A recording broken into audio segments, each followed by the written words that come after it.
Oh, hello there, good people. Hi, I'm Jason with Green Country Agroforestry, coming to you from underneath one of our pecan trees out here in the front yard. We have four pecan trees all around the property at the moment, and pecans are one of our greatest producers, with the potential to produce hundreds of pounds of food every year for each tree. The older and older they get, the more they produce. But pecan trees take time, and they also require, well, pecans. Or, alternatively, we could try starting them from cuttings.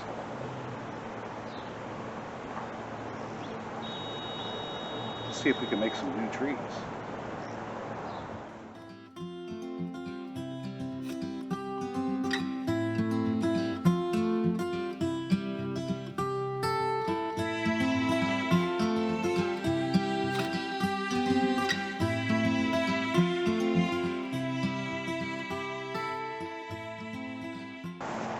In a typical year, somewhere between June and July is the best time to look for wood for cuttings. We want to find wood that is still young and green, but solid enough that it won't just die off quickly once we start trying to get the cutting to root. I've got a section here which is just like a little tiny tree, isn't it? I think we can probably make a decent cutting out of this one. There's a couple more that we can take here. Hang on a second. This entire area here is due for some heavy pruning this fall, though. Whenever the tree goes dormant, I'm going to be taking off, I believe, this branch right here and cleaning up some of the underside of this branch so that we don't have crossing branches. In the meantime, we can look for cuttings in this fresh greenwood. This part right here, for example. Alright, now I've got a few of our cuttings from the pecan trees, and I'm here at the air pruning bed, and you can see where we have 1, 2, 3 little baby pecan trees that we started from seeds. These are seedling pecans. They were grown from nuts that came from these pecan trees behind me. So they have genetics which are similar to the trees that they came from, their parents, but they're not identical matches for the parents. They're not clones. Now, the parents in this case are a Wichita cultivar of pecan, and it has specific characteristics. It's technically a paper shell pecan, which means it has a thin and easy to crack shell, but there are small pecans, small nuts, very much like the native pecans which grow nearby. Native pecans are small and sweet. Paper shells are usually larger and not as sweet. The Wichita has a good blend of those two characteristics. A sweet, good eating nut, but an easy to crack shell. Alright, so if I take a cutting of that particular tree and get the cutting to root, then the tree that I get as a result will be a clone or a duplicate of the parent tree. So let's try to trim off the excess here, and I don't know if we're going to be able to do this or not. We'll see. I don't want too many excess limbs at this point. I just want to have a few leaves here at the top. I want to try to have several nodes that roots can form out of. So at least those two. And I'm just going to top this. Just cut that off. And keep a couple little keep a couple leaves and branches. There we have a potential cutting we can try to get to root. We'll do that with a few more of these.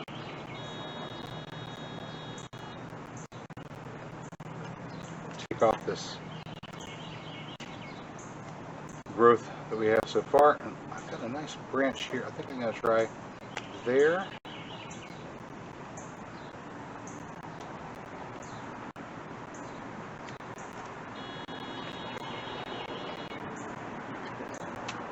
Go.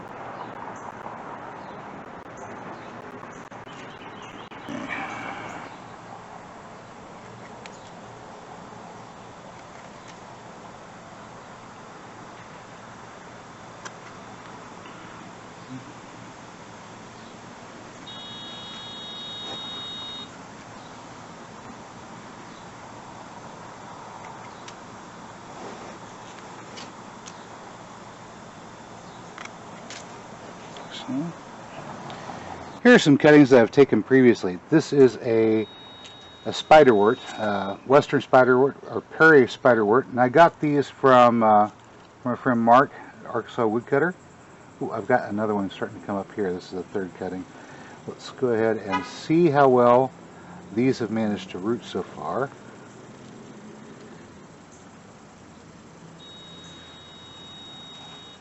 Oh, yep, I got roots. I got roots. I got roots. I got roots. Ah, let's get those roots dug out. Boy. There we go. Okay, so I got some root structure here. Some more there. All right, so we can see some previous success at starting cuttings. Oh, and there's, okay, so there's actually the other one that started. We have roots formed on all of these, and they're ready to be transplanted out to new locations. I've got a few spots in mind where I can put these fellows, and they can grow and do wonderful things for us. Meanwhile, we have our pecan tree cuttings here. We have our rooting hormone, which is some indole 3 butyric acid, a little bit of clean water, and 1, 2, 3, 4, 5, 6, 7, 8, 9 baby trees, potentially 9 cuttings that we're going to attempt to get to take root right about here. So I'll just poke a hole. 2, 3, 4, 5, 6, 7, 8. All right, for starters, we want to get our rooting hormone on the lower of the nodes there. I'm just going to get a little bit of water on there so the hormone will stick. And then we're going to put that down into the hole and push our planting medium, in this case it's peat moss and perlite, around it. And we want to make sure this stays moist, we have lots of humidity, and we have enough heat.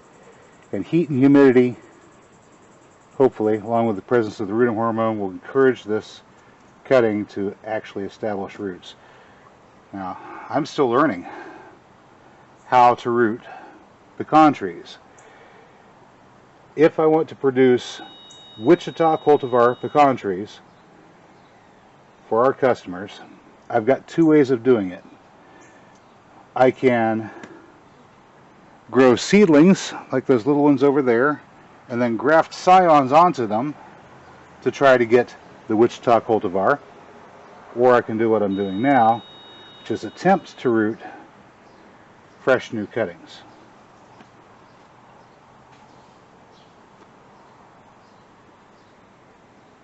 I think the alder and willow trees are going to be pretty good sellers, so I'm going to see if I can get some cuttings started of those as well.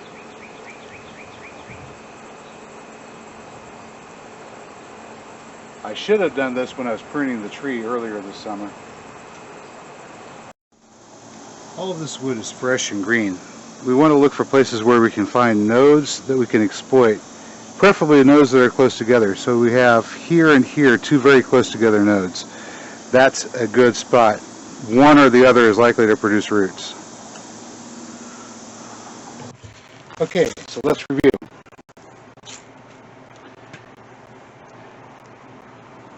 When you're taking cuttings, you're looking for nodes close together. You want to have at least 2 nodes submerged below the surface of the soil. Strip off your extraneous leaves, leave a couple at the top.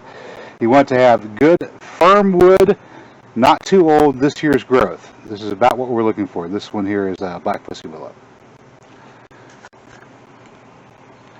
Alright, so you're going to poke holes to put your cuttings in, like so, into your growth medium.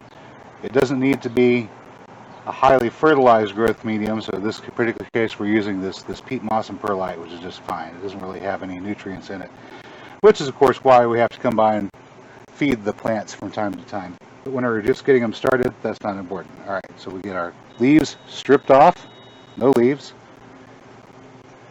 rooting hormone if you're going to use it, and then put it into the ground, press it in firm. Make sure the leaves are off, rooting hormone. and then on into the ground. There we go.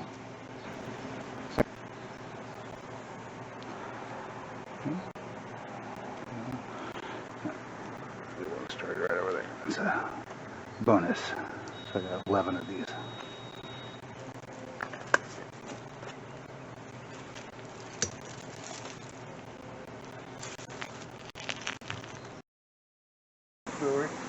There you have it, good people. All we have to do now is make sure that we keep that potting mix good and moist and wait about 1 month, and then we'll come back and we'll check and see if we've got roots. It was about a month since I've stuck those cuttings of the spiderwort. Those have taken root, so I'm pretty confident we'll have something of what we just stuck into the potting mix here actually take root, and we'll have something to show for it. But that's the way we go about expanding our army of trees. So we have some really good nitrogen fixtures here. Of course, you know, we have our red buds here that we're growing up for sale to come this fall. Then we've got our pecan trees, 3 guaranteed seedlings, 10 possible starts from cuttings, which will be clones of the Wichita pecans behind you, and of course 10 each of the nitrogen fixtures, alder and the willow tree, which is good for medicinal purposes, as well as coming up with willow water, which is also good for starting cuttings. Hey, that's all I've got for you today, good people. As always, if you found this video informative or entertaining, you know what to do.